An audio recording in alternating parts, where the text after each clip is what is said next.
Good day, everyone. We will show you how to do our student health monitoring system for national university students used by Java code. I'm going to introduce myself. My name is Gedde Ahrenz and Palicpic. My name is Kahlev Abarintos. I am Lorenz Delizo. I'm Carl Dominic of Fallaria. I am Ryan Justin K. Guillemer.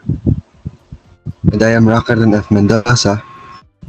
And we're going to show you our project that step by step how to do this code.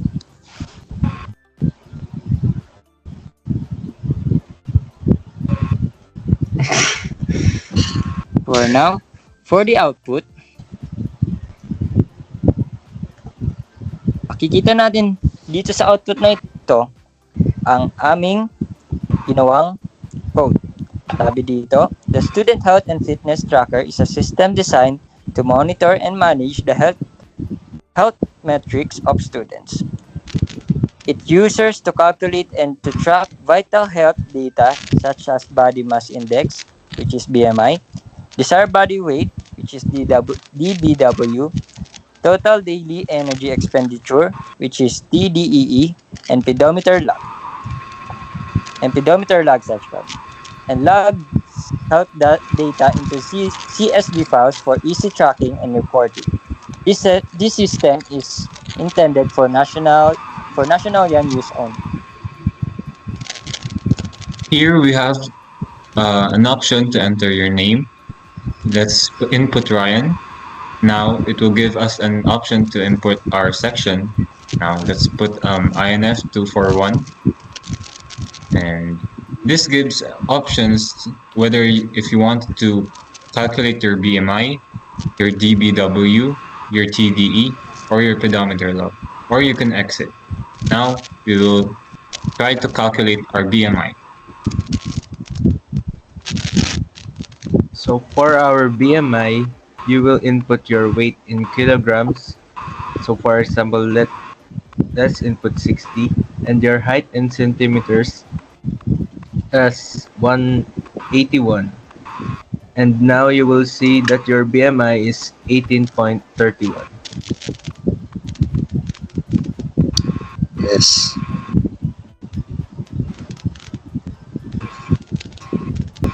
Option 2, DBW calculator.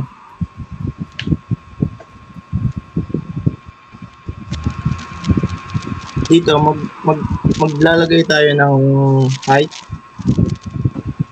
which is 173 centimeter. And mag-enter tayo ng male, M. And kukumputin nito yung desired body weight, which is 66.65 kg to 70.65 kg. And ang pangatlong option natin ay ang TDEE calculator. Input natin ang 3. Tapos ang weight, let's say na 56. Tapos ang height natin ay 175. And ang age natin ay 18. Gender M. And activity level natin, gawin nating moderately active. And lalabas dito yung total daily energy expenditure mo, which is 2,443.16 calories. And for our next option, we have pedometer log for our number 4. We have 3 options here with the add step entry for number 1. Let us add step entry for today. For example, today I got 10,000 steps. So we just have to input the total of steps on this line, and it will automatically add the total number of steps to the log of this pedometer. Lastly, we also have the exit features to exit all the options that we have here. After that, we can see that there are the logs on the upper part of our screen. We have log list,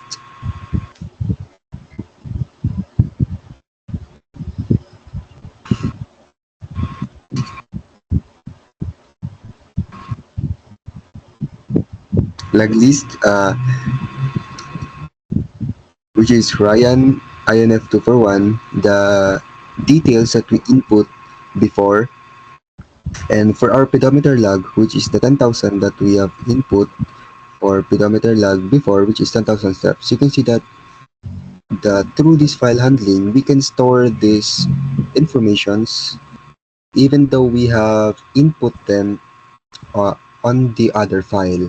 So that is how this system works, and now let us delve into the code for this system and let us analyze and shows the step-by-step procedure for our code.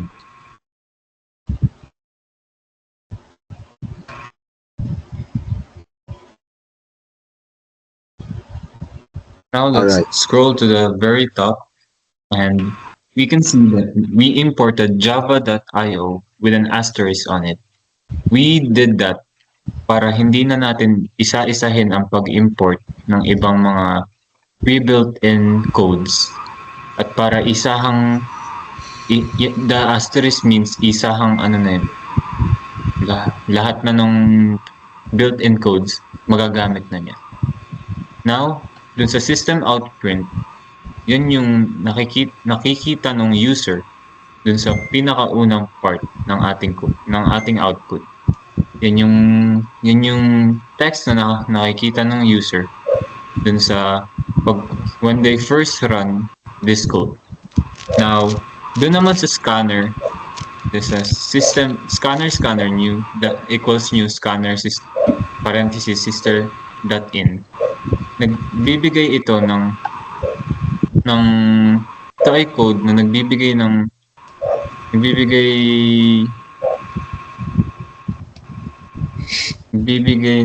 pwede maglagay ang user ng input, at dun sa string name equals scanner that next line.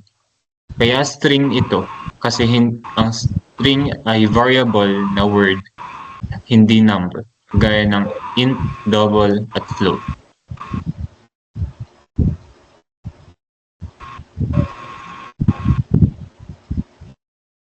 So, next naman is we input int or integer kasi ang i-input natin dito sa ginawa naming scanner is numbers. So, that's why it is int.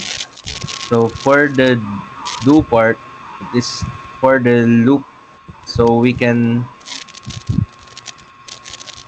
do it again after selecting one of these options. So as said earlier, the system.out.print, it prints the different calculators and the log list. So let's move on to the if else. So we use if. So for the if, it will, for the if else statement, if it is an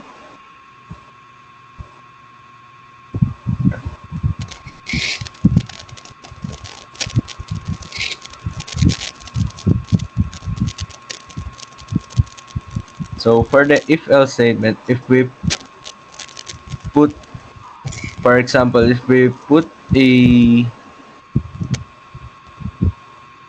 something that is not in this option, it will say invalid input, and please enter a number. So scroll. Doon naman sa switch statement, meron tayong case 1 na BMI scanner kung saan yung user ay pipili ng option if case 1 ang pinili niya tatawagin nito yung BMI scanner na method na magkokolekta ng weight at height ng user at i-compute nito yung BMI. Doon naman sa case 2 sa DVW scanner, kung ito yung pinili ng user, tatawagin din nito yung DVW scanner na magko-compute ng height at gender ng user. Tapos lalabas na dito yung desired body weight.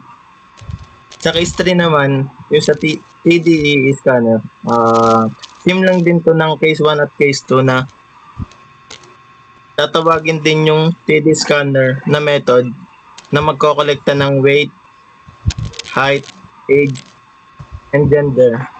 Tapos meron pang level activity ng user at i-calculate ang kanilang total daily energy expenditure. Doon naman sa case 4, kung ang user ay pumili ng option 4, tatawagin nito yung pedometer log na scanner na magbibigay ng ng parang karagdagang step. Parang binibilang nito yung step. Tapos doon sa case 5, pag pinili mo to, parang mag-exit yung mismong program, mag-exit yung program. Doon sa default, pag pumili ka ng wala sa mismong case, ang lalabas ay invalid choice.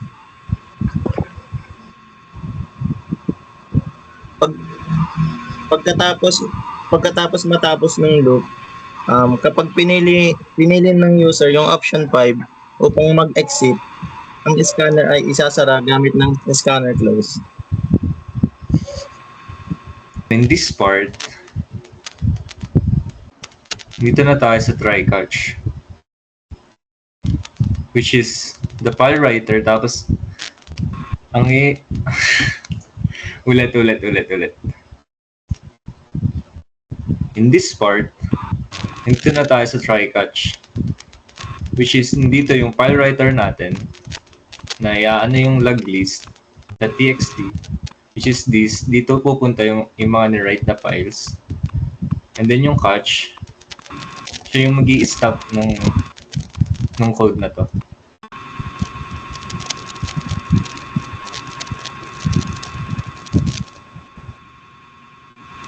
And in this part, dito na yung formula ng ating mga sa BM ulit din eh.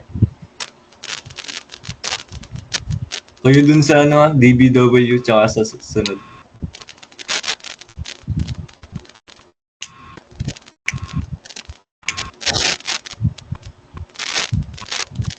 And in this part, nandito na yung BMI calculator, yung method niya, kung paano siya gumagana.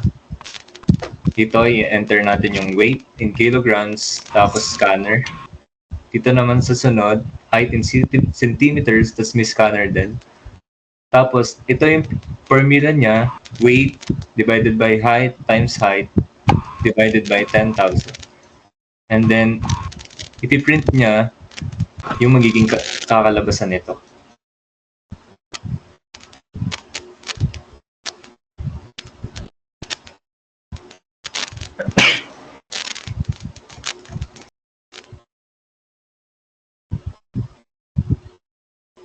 DBW calculator method. So, dito sa method na ito, makikita natin public static void. Agad ulit tayo ng public static void scanner. At makikita natin dito, naglagay ka agad tayo ng system.out.print for our entering the centimeters. Then, dinoble natin siya para magkaroon tayo ng madaming ang tawag doon, which is yung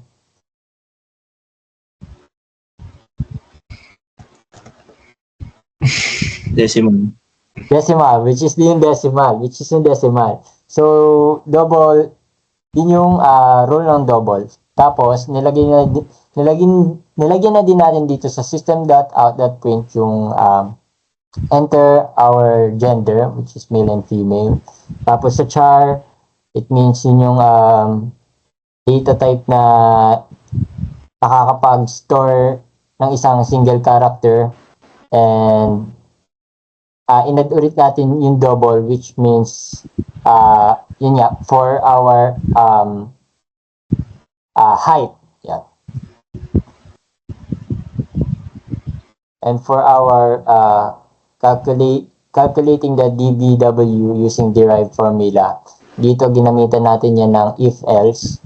Tumakita natin kung mangyari man lang ang pinindot mo or yung tinype mo is yung male, pag-a-add siya ng 50 plus 2.3, then multiply sa height in inches, which is 60. Then sa else if, pag pinindot naman natin yung F or nilagay natin yung F, mag-a-add naman siya sa 45.5 plus 2.3 times 60. And else, sa else naman, system.out.print ln, if mali yung in-input mo na letter, mag-i-invalid siya. So which means hindi siya magra-run. And for our double range, and yan yung sa pagdadagdag at sa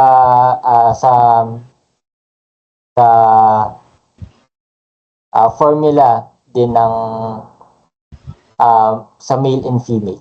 So which means yung minimum dBW, pag ano yun,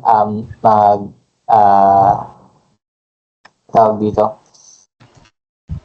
Sa dBW is kung ano yun lang yung range. Yun yung kukuhanin niyang kung ano lang yung in-input mo, yun lang yung kukuhanin niyang range. Pati din sa max dBW. Yun lang po sa dBW calculator method po. 3, 2, 1. Now let's move on to the TDE calculator method. Dito, ika-calculate natin ang iyong total daily energy expenditure. Now we have system.out.print enter your weight in kilograms. Bago dun sa ilalim niya is may double na variable bago may weight. Now, i-record, ang user ay pwede mag-input ng weight niya bago magiging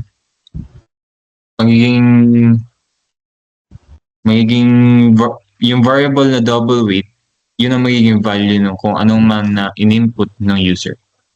Now, doon naman sa height in centimeters, same thing as nangyari sa weight.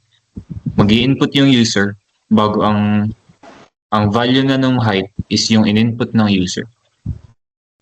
Bago, same as sa age, and then we will give out, then you can enter your gender, which may be male or female, and then papipiliin ka kung gaano ka ang level ng iyong activity. Like, if you're sedentary, lightly active, moderately active, very active, or super active. And then, ika-calculate na yung TDEE mo. If ang gender mo is male, ang mangyayari is ang BMR mo is equals to 88.362, and then yung weight yung weight i-multiply sa 13.397, and then yung height mo is i-multiply sa 4.799, and then yung age mo is i-multiply sa 5.677. Now, if ang gender mo is female, yung BMR mo is 447.593. yung weight mo is i-multiply sa 9.247 and then yung height mo is i-multiply sa 3.098 and then yung age mo is i-multiply sa 4.330. Now, if ang input mo na is hindi M or F, ang mangyayari is invalid gender input.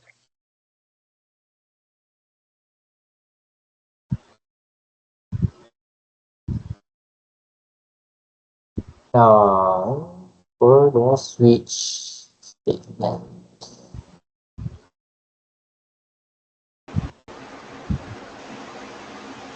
Now, for the switch statement ng TDEE, sa case number 1, in case lang na 1.2, yung BMR mo is, yung activity level mo is, balik mo nga din sa taas ng konti.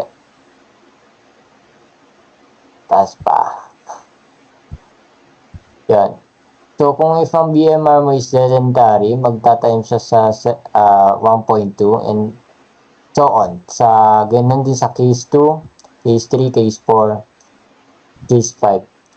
If lightly or super moderated ka, ganun, magta-times lang siya sa nakalagay na or naka-input ditong case. Then, if kung hindi ka nakapili or kung mali yung napindot mo or iba yung nilagay mong number between 1 to 5, mag-i-invalid siya.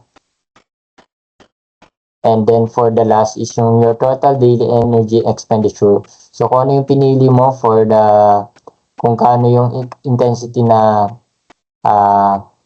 in-input mo, magto-total siya. So i-input niya dito sa system.out.printf. Yun lang po.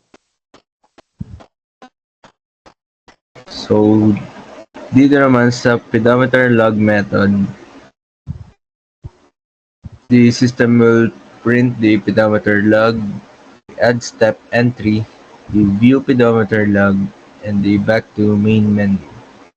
So, ang ginamit uli namin ay int or integer kasi ang input ay numbers. So, for the switch case, if ang pipiliin natin is yung number 1, then mapupunta tayo sa add step entry. So, for number 2, sa view pedometer log. And sa 3 naman is mapupunta tayo sa main menu or dun sa mga options. So, dito naman, mag-i-input tayo ng na-attain natin na steps within that day. So, yung i-input natin na steps is mapupunta dun sa file na named pedometer underscore log.txt.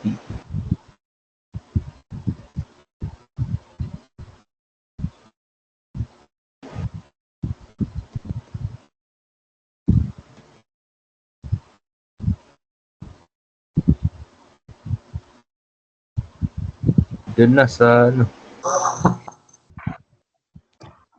So for our view pedometer log, we created our own public static void. Then we use the try catch for our link. For our try, we use the buffered reader because it is a class in Java code that is used to read the text in input stream like a file or network socket efficiently. It reads larger chunks of data at once and then provide access to this buffer data. This reduces the number of I/O operations which can be slow if handled directly. Kung mapapansin nyo is napakadami nating logs na mangyayari. So we use the buffered reader na lang. And for our catch, we just input our exception and it will print an error occurred while reading the file if ever na error yung i-input. For the next is we also created our own public static in get valid input for our scanner. Here, if the scanner is not in the list, it will print an invalid input or please enter a number. And lastly, we also need the return scanner return to the value since we use the public static. And the next one, we also have the public static int get valid input also. Again, the first one is for the scanner, and for the second one, it include the int minimum and int maximum. The maximum is used, mapapansin nyo dito sa while natin, sa ating loop ng while, meron siyang input less than min or input greater than max. So, ibig sabihin, maalin doon sa dalawang condition na yon, input or less than minimum or greater than max, magpiprint siya ng invalid input. Please enter a number. Yan, plus minimum, plus ipiniprint niya kung ano yung dapat ilagay ng user. And lastly, of course, we also need the return para ibalik yung value since meron tayong public static. At nung napansin nyo, nung public static void, wala tayong return. Pero since dito public static lang, gumamit tayo ng return para maibalik yung value